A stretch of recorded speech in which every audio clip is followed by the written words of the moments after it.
최근 개봉한 건국전쟁이 흥행하고 있어 주목됩니다. 독립과 건국, 자유, 수호에 헌신한 이승만 대통령의 공은 덮고 과만 부풀린 왜곡된 현대사를 바로잡아 이승만 대통령의 진짜 모습을 보여주고 이승만 대통령께서 대한민국의 정신으로 자유민주주의를 선택하지 않았다면 얼마나 비참한 현실을 우리가 맞이했을지 돌이켜볼 수 있는 좋은 기회입니다. 이제는 이승만 대통령을 음지에서 양지로 모셔야 할 때입니다. 다른 누구보다 오랫동안 북한 김씨 왕조의 실상을 봐왔던 저에게 더욱 그렇습니다. 최근 통일부가 발간한 탈북민 6,351명에 대한 심층조사 결과가 담긴 북한 경제사회 실태 인식보고서에 따르면 남북 체제 경쟁 70년의 현 주소가 다시금 낱낱이 드러났습니다.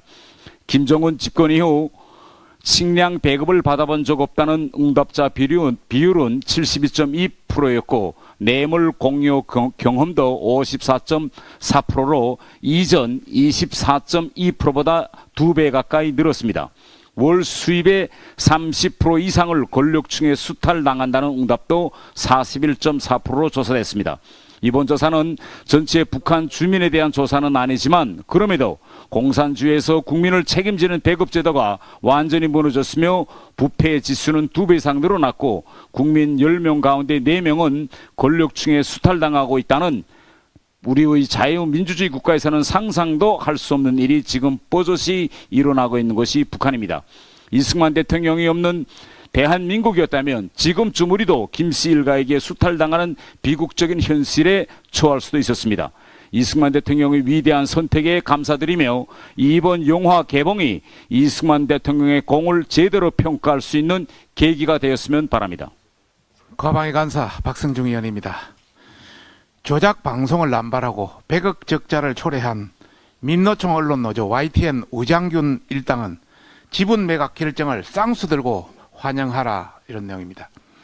2021년 문재인 정권의 알박기 사장 우장균과 민노총 언론노조 일당으로 인해 지난해 YTN의 영업적자가 100억 원에 가까운 것으로 나타났습니다. 이러한 YTN의 몰락은 예견된 일이었습니다. 문재인 정부 때 미래발전위원회라는 불법 적폐청산기구를 만들어서 YTN을 장악한 민노총 언론노조 세력은 국민을 위한 방송이 아니라 자편향 이념 방송을 하며 민주당 하수인 노릇을 했습니다. 지난 대선 과정에서도 이재명 당선을 연상케 하는 개표 방송 리허설을 자행했고 YTN 간판 앵커 변상욱은 이재명의 지지율이 계속 올라갔어야 하는데 이러면 안 된다며 노골적으로 민주당 선거를 도왔습니다. 이뿐이 아닙니다. 조국 수호 보도, 뉴스타파 대선 공작 등 스스로 민망할 정도의 조작 방송을 자행하고도 제대로 된 사과 방송조차 하지 않았습니다. 이런 말도 안 되는 편파 왜곡 방송이 지금도 계속되고 있습니다. 이렇게 공정성을 잃고 민주당 바라기로 살아온 YTN은 국민의 심판을 받게 되었고 현재 시청률은 바닥입니다. 선량한 직원들은 8년 만에 처음으로 성과급조차 제대로 받지 못하고 있습니다.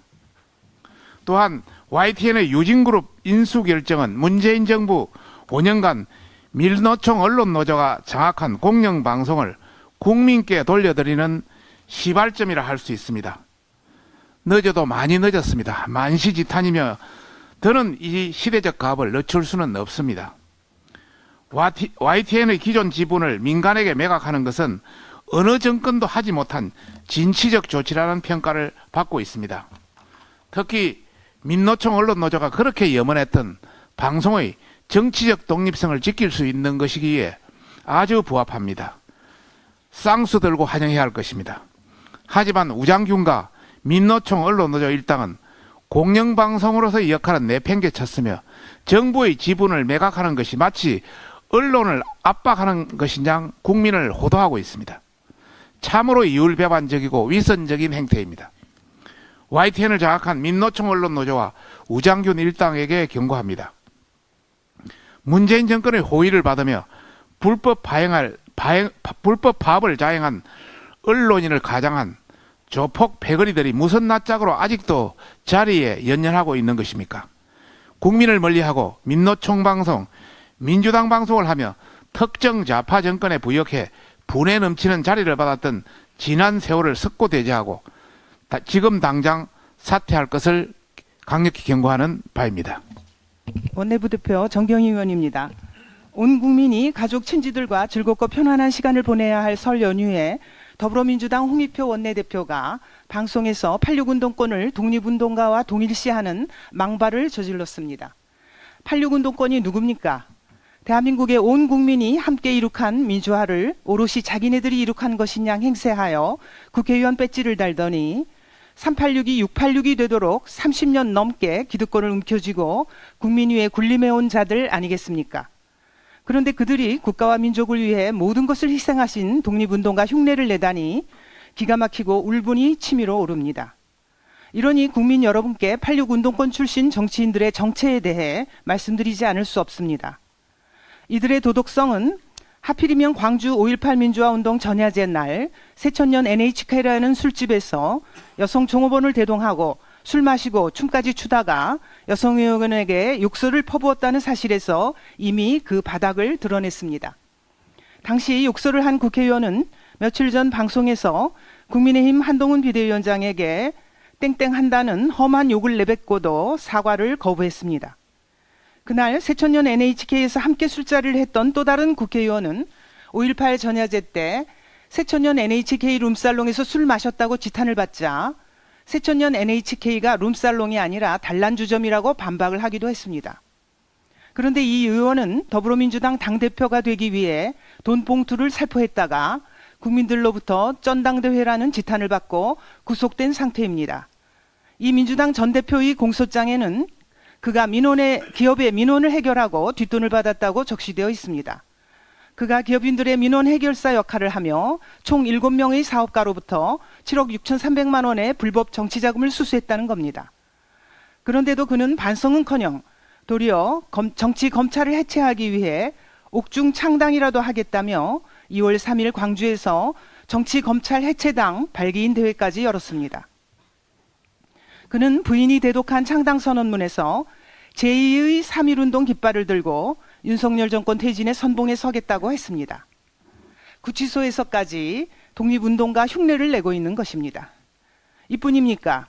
그레구 주한 미국 대사 부부가 자고 있는 대사관저에 담을 넘어 들어가 사제 폭탄을 터뜨려서 징역 2년을 살고 덕분에 군대도 안 가고 이 경력을 민주화운동으로 포장해서 지금은 삼선 국회의원이 된 자도 있습니다. 86운동권 정치인, 이들은 국민을 전혀 아랑곳하지 않고 오직 자신들의 기득권을 위해 내로남불을 자행하는 특권 세력이 된 지 오래입니다. 그래서 운동권 청산론이 나온 것 아니겠습니까? 그런데 이런 자들이 스스로를 비호하기 위해 독립운동가와 동일시하는 것을 국민들께서는 결코 용납하지 않으실 것입니다. 민주당 홍익표 원내대표는 독립운동가들의 숭고한 정신을 모독하는 해당 발언을 즉각 취소하고 독립운동가와 그 후손들께 무릎 꿇고 사죄하십시오. 이상입니다. 송원석. 최근 이승만 초대 대통령에 대한 다큐멘터리 영화인 건국전쟁이 세간의 화제입니다. 어제 한동훈 비대위원장도 언급한 바 있듯이 이승만 대통령의 농지개혁 업적이 없었다면 지금의 대한민국 모습은 전혀 달랐을 것입니다. 유상몰수, 유상분배 방식으로 이루어진 농지개혁은 수천만의 소작농들에게 생산수단이자 재산이라고 할 수 있는 토지를 마련해주는 계기가 되었습니다. 생산수단을 보유한 개별 자영농들이 자신들의 합리적인 선택에 따라 생산량을 늘리기 위해 노력했고, 이것이 잉여 생산물 축적이라는 자연스러운 자유시장 경제 발전의 토대를 마련했던 것입니다. 공짜 점심은 없다라는 경제학의 원칙이 경제의 발전을 이끌어낸 것입니다. 세상에 공짜가 없는 것은 유감스럽지만 당연한 일입니다. 그럼에도 불구하고 이재명 대표와 더불어민주당은 또다시 기본소득을 언급하면서 국민을 속이려 하고 있습니다. 이재명 대표는 저출생 대책으로 모든 출생아에게 목돈을 지원하겠다라고 밝히고 있습니다. 2017년 대선 당시부터 모든 국민에게 현금을 지급하는 기본소득을 운운하더니 이제는 출생아 전원에게 기본소득을 주겠다라고 하는 취지로 읽혀집니다. 그러면서도 그 재원 마련이나 부담 주체에 대한 설명은 쏙 빠져 있습니다. 그러한 재정 소요가 발생하면 당연히 물가 상승 등을 유발함으로써 오히려 더 큰 피해를 저소득층에게 주게 되는데 이에 대한 고려 또한 없습니다. 정부가 적극적으로 지원을 해야 할 곳은 국민 전체의 대상이 아니라 저소득층이라든지 장애인이라든지 이런 취약계층일 것입니다. 그리고 우리 사회의 미자립 청년층을 대상으로 한 지원이 늘어나야 할 것입니다. 이 부분에 한정된 자원을 집중적으로 지원하여 자립할 수 있는 기반을 마련해 주는 것이 정부가 해야 할 일일 것입니다. 무턱대고 재정을 쏟아붓는다고 사회가 안정되고 나라가 발전하는 것이 아니라 국민 개개인이 스스로 일하고 생활할 수 있는 자립 기반을 조성하는 것이 중요하다는 것을 이재명 대표와 더불어민주당은 굳이 외면하는 이유가 무엇입니까?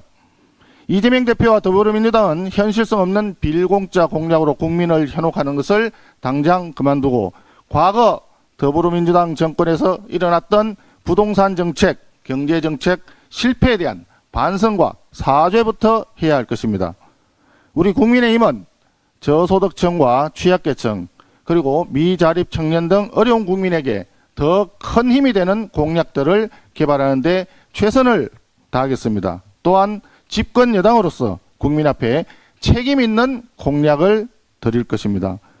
더불어민주당의 공약은 빌공짜 공약에 불과한 반면 우리의 공약은 곧 실천이라고 하는 점을 다시 한번 강조하여 말씀드립니다. 예, 기재위 간사 유성글 의원입니다. 오늘 이번 설 명절 연휴 기간 동안에 최대의 화두는 민생 경제였습니다. 오늘 두 가지 말씀을 드리겠습니다. 다중채무자 관련된 사항하고 홍콩 ELS 관련 사항을 말씀을 드리겠습니다. 금융기관 3곳 이상에서 돈을 빌린 다중채무자가 또다시 역대 최대치를 기록을 했습니다. 한국은행 다중채무자 가계대출 현황에 따르면은 작년 3, 4분기 기준으로 해서 국내 다중채무자가 450만 명을 초과한다는 그런 통계가 나왔습니다. 또한 다중채무자의 평균 연체율이 1.5%로 지난 2019년 3분기 이후에 4년 만에 최대 수준에 이르렀습니다. 따라서 정부는 한계에 몰린 다중채무자 부실 위험이 금융위기로 전이되지 않도록 신속한 그리고 선제적인 관리에 나서야 할 것을 말씀을 드립니다. 홍콩 ELS 관련돼서 한 말씀 드리겠습니다. 올해 만기가 도래하는 홍콩 항생지수 ELS 상품 손실 규모가 5천억 원에 이르는 것으로 이렇게 확정이 돼서 발표가 됐습니다. 어제 13일 날 금융권 발표에 따르면 5대 시중은행이 판매한 홍콩 항생지수 기초자산으로 하는 ELS 상품 중에서 지난 7일까지 총 9,700억 원 중에서 손실액이 5,200억 원으로 나타나서 손실 비율이 53.6%에 달하고 있습니다. 그런데 올해 만기가 도래하는 전체 홍콩 항생지수 ELS 관련된 사항이 15조 원이 훨씬 넘는 것으로 이렇게 되어 있고 전체 판매 금액은 19조 원에 이르는 것으로 되어 있습니다. 만약에 이 손실 비율을 그대로 적용한다면은 금년도에 전체 홍콩 ELS 투자자의 7조 원 가량의 손실이 날 것으로 지금 추산하고 있는 그런 상태입니다. 금융감독원은 ELS 주요 판매사 예컨대 5개 시중은행과 6개 증권사에 대해서 불안전 판매 등을 지금 조사를 할 것으로 지금 발표를 하고 있고 결과에 따라서 이번 달 말까지 금융사와 소비자 사이에 손실 배분에 관련되는 사항을 발표할 예정이라고 하고 있습니다. 그렇지 않아도 민생경제가 굉장히 어려운데 특히 65세 이상 어르신들에 대한 불안전 판매가 있다면은 아주 심각한 사항이 아닐 수 없습니다. 금감원은 철저한 조사를 통해서 원금 보상과 또 관련된 수익률 등을 과대 설명을 했다든지 또는 설명을 하지 않아서 불안전 판매가 있다면은 이선 철저하게 조사해서 적합한 그런 조치를 취해야 할 것입니다. 이렇게 ELS와 같이 고위험 상품을 우리가 보통 생각하는 은행은 당연히 저축 관련된 원금이 보장된다고 생각하는 은행에서 판매하는 자체에 대해서 제도적으로 검토를 해야 되겠다는 그런 말씀을 드립니다. 우리 국민의힘과 정부는 민생경제 관련된 사항에 대해서 한치의 착오도 없이 하나하나 챙겨서 민생경제가 더 활성화될 수 있도록 최선을 다하겠다는 말씀을 드립니다. 이상입니다. 또 발언 이 정도 할까요? 비공개로.